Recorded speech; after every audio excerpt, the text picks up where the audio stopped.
En el escenario 1 tenemos la epistemología y nociología. La epistemología es el conocimiento científico, se basa en el método, la ciencia y la experimentación y es algo un poco más objetivo.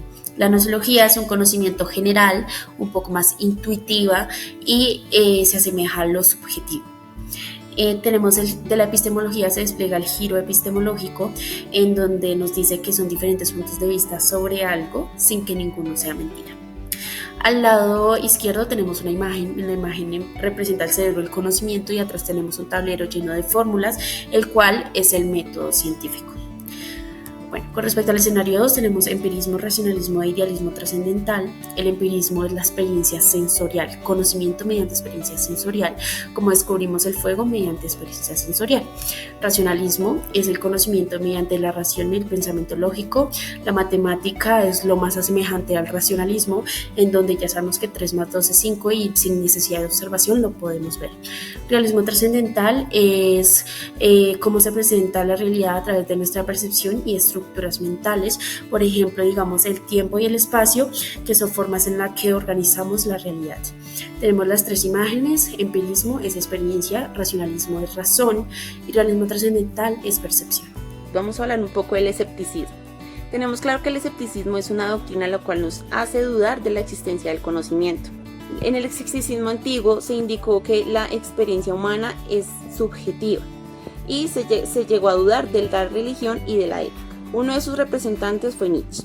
Él, mediante su doctrina, nos indica que el conocimiento es una invención humana. Al momento en que muere el humano, muere el conocimiento. También nos indica que el conocimiento es un acuerdo social. Mediante estos acuerdos se llegó a determinar los criterios que serían verdaderos y falsos. Desarrollamos asimismo la crítica del lenguaje. En la crítica del lenguaje tenemos que el lenguaje es un consenso social. Las palabras no significan las cosas que representan y que las palabras son unos estímulos nerviosos. Todo eso nos indica Nietzsche al momento de hacer su crítica y nos implanta que el lenguaje es una metáfora de la realidad. En el siglo XIX tenemos al positivismo. El positivismo se implanta mediante las ciencias naturales. Toda ciencia comprobable se convierte en una ciencia natural. La ciencia natural comprobable son las ciencias como la matemática y la física. Entre las ciencias sociales y las ciencias naturales existe la distancia de que el observador y el fenómeno que se observa.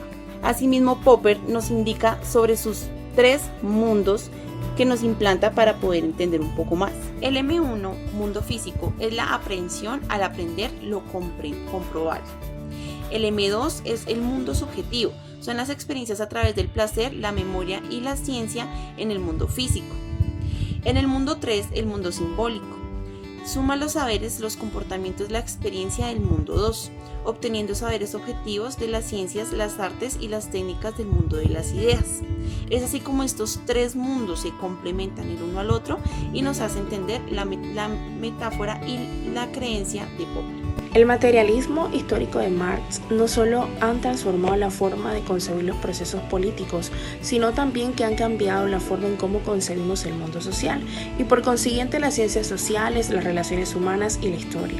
Hablando también de la crítica positivista a la metafísica, al finales de los siglos XIX surgió el positivismo como una corriente epistemológica que abandonó toda especulación en el mundo de las ciencias y radicó la idea de la experiencia como un único fundamento válido para cualquier afirmación científica, a lo cual Comte llegó a afirmar que se debía sustituir la religión tradicional por una religión positivista. El positivismo lógico comenzó a formarse en un grupo de pensadores con intereses comunes llamado el Círculo de Viena. Dentro de los intereses fundamentales de este grupo encontramos la construcción de un marco teórico para la ciencia a partir de la lógica.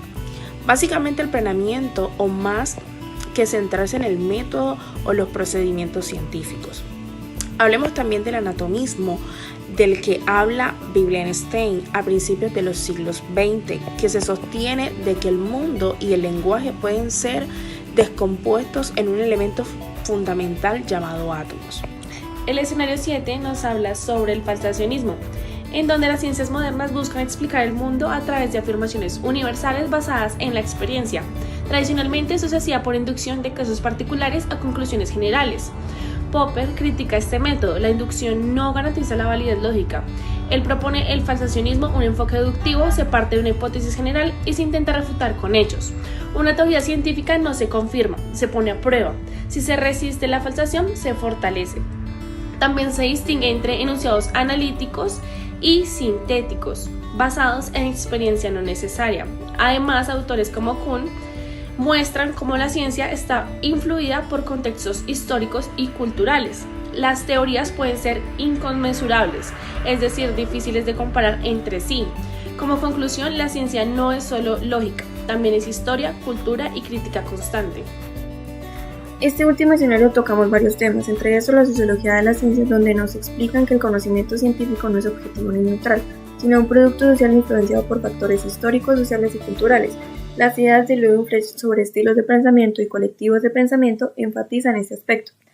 Las revoluciones científicas, donde nos explican que el proceso científico no es lineal, sino que ocurre a través de periodos de ciencia normal, que es la acumulación de conocimientos dentro de un paradigma, y revoluciones científicas, que es el cambio al paradigma, según Thomas Kuhn.